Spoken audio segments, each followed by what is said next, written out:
యేసుక్రీస్తు వారు సిలువలో పలికినటువంటి 4వ మాటను మనము ధ్యానించబోతున్నాం. నా దేవా నా దేవా నన్నెందుకు చేయి విడితివి. మత్తయి సువార్త 27వ అధ్యాయము 46వ వచనంలో, మార్కు సువార్త 15వ అధ్యాయం 34వ వచనంలో కూడా తెలియజేయబడి ఉన్నది. ఏలి ఏలి లామా సబాక్తనే. ఈ మాటకు అర్థము, నా దేవా నా దేవా నన్నెందుకు చేయి విడిచితివి. ఇది అరబిక్ భాషలో తెలియజేయబడి ఉన్నది. యేసుక్రీస్తు వారు చేసినటువంటి అనేకమైన ప్రయాణంలో చివరి ప్రయాణంలోనే 4వ మెట్టు యేసు ప్రభువారు తన కుమారుని యొక్క చేయి వదిలిపెట్టి నీ వైపున ఆయన చేయి చాపాడు. నీతో సహవాసం చేయుటకు ప్రభు యేసు ఇష్టపడుతున్నాడు. ఈ 4వ మెట్టు సహవాసము అనేటువంటి మెట్టు. ఈ 4వ మాట యొక్క స్వరము సహవాస స్వరము. ప్రభు తన కుమారుని చేయి వదిలి నీ చేయి ఆయన నీ తట్టు చాపి ఉన్నాడు. నీవు చేయవలసిన పని ఏమనగా, నీ బలహీనమైన చేయిని బలవంతుడైన చేతిలో ఉంచవలసిన వారమై ఉంటున్నాం.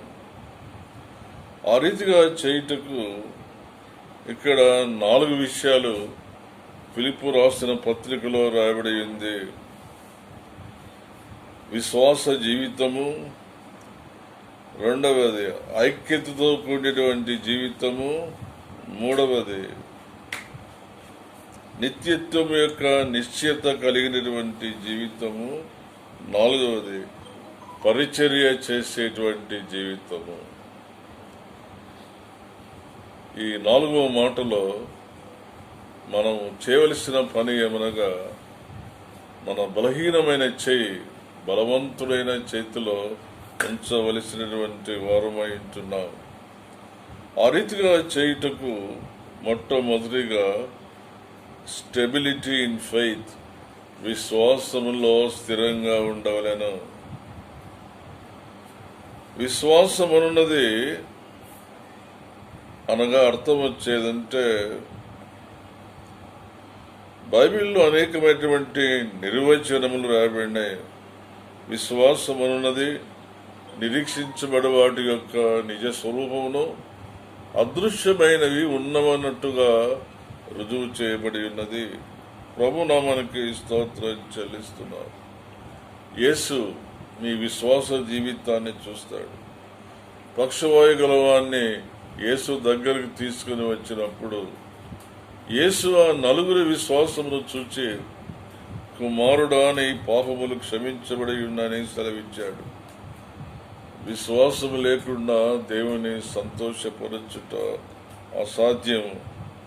కాబట్టి మొట్టమొదటిది, నీ బలహీనమైన చేయి బలవంతుడైన చేతిలో పెట్టాలంటే క్రీస్తునందు సంపూర్ణమైన విశ్వాసం ఉంచవలెను. రెండవది,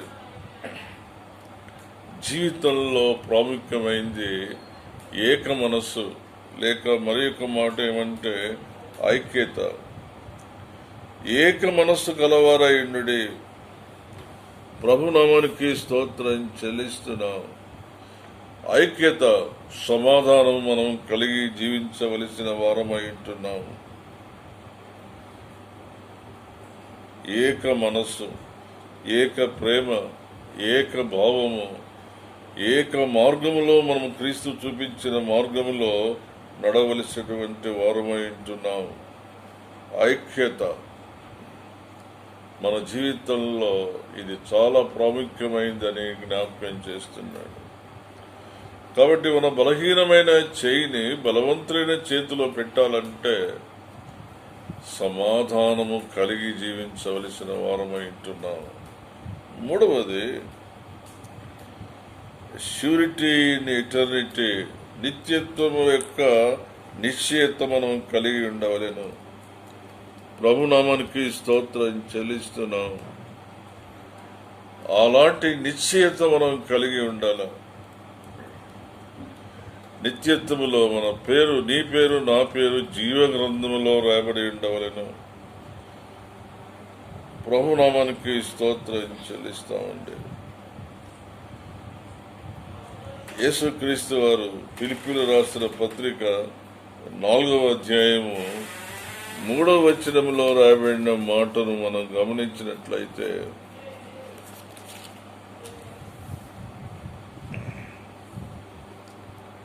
నాలుగవ అధ్యాయం 3వ వచనంలో, ఎల్లప్పుడూ ప్రభునందు ఆనందించుడి, మీ ఆ సహకారుల పేర్లు జీవ గ్రంథమందు రాయబడి ఉన్నవి. మనం చేసే ప్రతి పరిచర్య జీవ గ్రంథములో లిఖించబడుతుంది.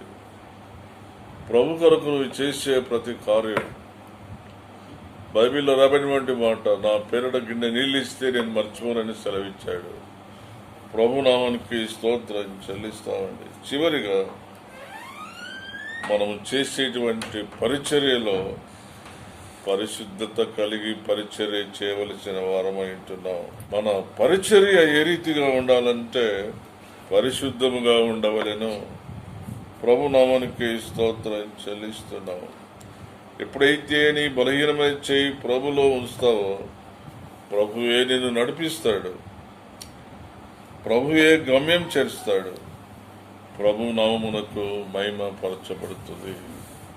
కాబట్టి ఈ 4వ మాటలో, నా దేవా నా దేవా నన్నెందుకు చేయి విడిచితివి.